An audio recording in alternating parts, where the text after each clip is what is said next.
This is a Fox News alert. New and more evidence that the Obama administration had fears about healthcare.gov in the days leading up to the October 1st launch. Fox News correspondent James Rosen is here with the latest. James.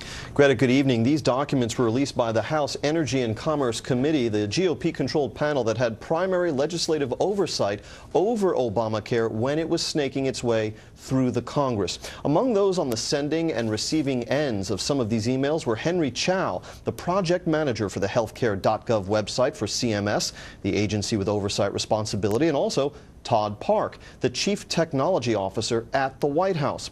On one email sent on September 26 of this year and received by Henry Chow, among others, an official at CMS named Akhtar Zaman described how, quote, on Wednesday, 9/25, the test finished with a lot of errors. Zaman continued the individual app, race, and ethnicity transactions were taking a long time, and eventually the system reached a break point after which everything started failing, unquote. Zaman went on later in the Wednesday evening, we ran 2 more cycles of testing. Neither was successful, unquote.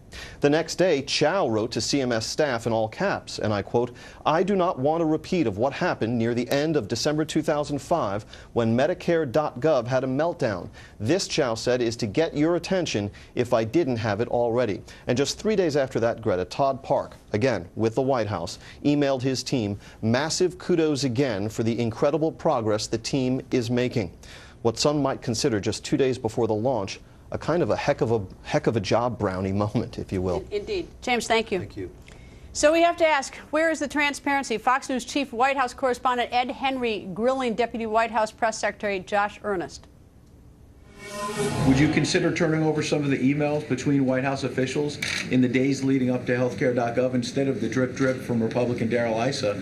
Give the American people an insight into what the president and his top aides knew in the final week leading up to October 1st. Would you consider that? It's apparent that Mr. Issa has taken that task upon himself and has worked very carefully with the journalists to ensure that Americans have access to those documents. Sometimes he's done that in a way that has left people with a pretty misleading impression about what's happening here. That's unfortunate. But look, Ed, what that's indicative of is it's indicative of our willingness to cooperate with legitimate oversight. Former Congressman Allen West joins us. Nice to see you, sir. It's always a pleasure, Greta. Well, transparency. I don't know how much we're getting because we've got to get these emails drip, drip, drip. Now we get them from one House committee. We get others yesterday. White House is not too willing to give them to us. You know, it's amazing. This was supposed to be the most transparent administration in the history of this country. I think the thing is, if we really knew what was going on, you know, coming from the White House, coming from this administration, and the implementation of this Obamacare and this healthcare.gov, we would be absolutely appalled. And slowly the drip drip that's occurring, it's eroding again the confidence and the belief that there is competence coming out of this administration. I tell you what I thought was more painful about the documents that were released yesterday is the fact that in part of the emails they were worried what impact it would have on the media. That essentially the media was really going to rev up at them because of the failure of the website and that they knew the testing was failing. You know, there wasn't one part that said, oh no, what about the American people? What about their health? There was no indication. They were worried about covering their own whatever. CYA. Yeah. But they were not the least bit, they were not in one email that I saw did it show any indication they cared that their product was going to hurt people. Well, that comes back to the truth. And if you're telling the American people exactly what your goals and your objectives are, which the left is not going to do, then you want to keep the American people kind of in the dark. And think about this whole thing about perception. You know, Fox is reporting all of these MSNBC commentators that were invited over to the White House today because it's all about messaging. I think Juan Williams from Fox is over there. So I think we had one there too as well. The sort of the interesting thing, this whole transparency thing, I mean, the president's quite Teflon on this. On November 14th, he said that he didn't know anything about, he had no idea that this was, you know, these problems were existing with the system, that he never would have launched. I mean, what's with that? Well, again, you know, you continue to hear the president when it talks about IRS, I did not know. I found out when everyone else found out. Benghazi, Fast and Furious, and what have you.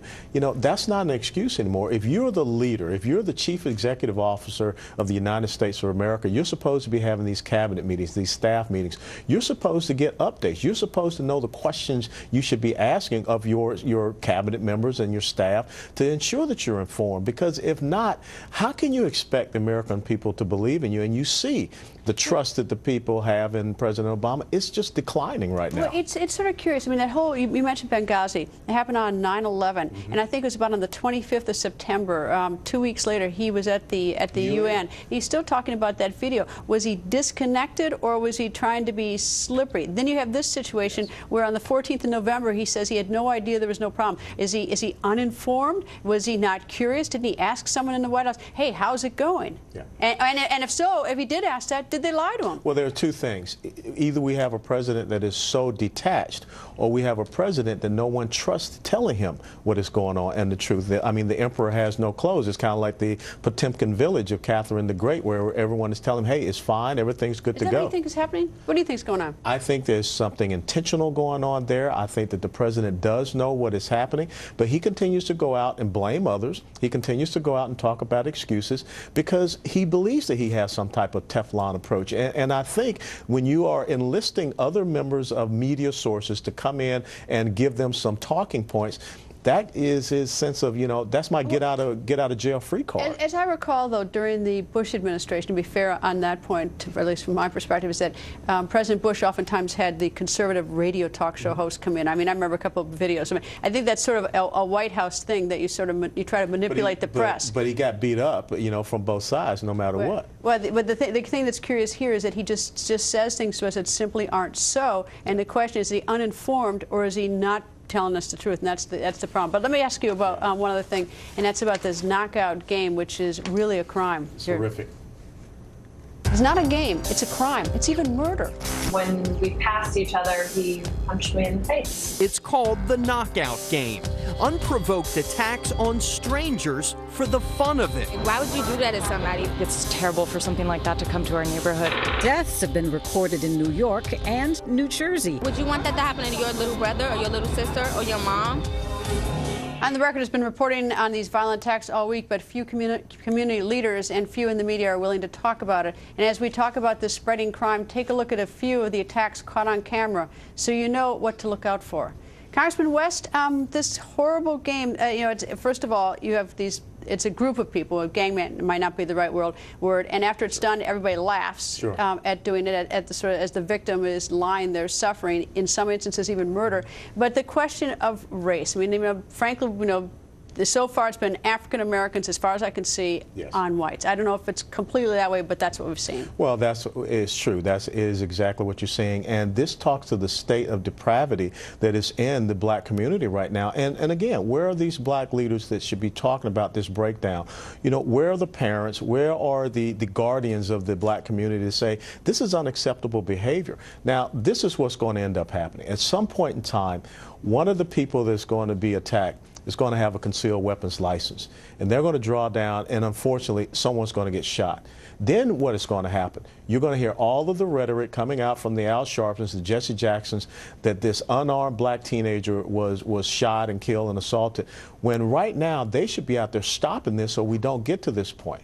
Well, they've been silent in the president, attorney general, also role models in the African American community. But this doesn't fit their political narrative. Well, one thing that, I mean, obviously the ones who do it, they're criminals. Arrest them, process them to the system, do whatever. And those who laugh, they may be aiders and abettors, as encouraging it, deal with them too. But the thing that concerns me is a lot of these communities have 12 and 13-year-olds who look up to older people in the communities, and there's always the peer pressure. And if we don't stop this now, you know, and sort of the, you know, the immaturity of a 13-year-old, and you know, is a 13-year-old going to follow suit, do something really stupid, have the person die, and end up in prison and no one's speaking out to try to stop this now? Well, you have already seen this happen. I mean, think about down in Brunswick, Georgia, where the two black teenagers shot the white baby in the face. And so now that's, again, a life that has been lost because no one intervened and no one tried to get into those communities.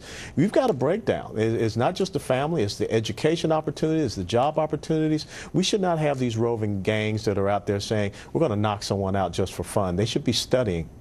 One attacker, I should tell you, in Michigan was shot. So we are seeing a little bit of that already. What should President Obama do, if anything? I mean, is there anything? I mean, would making a statement or putting this out as a public dialogue, would that help?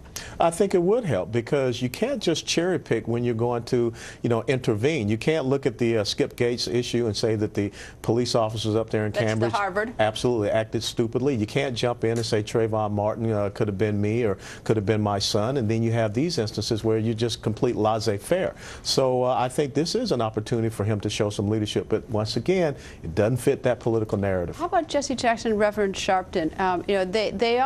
They can certainly draw attention.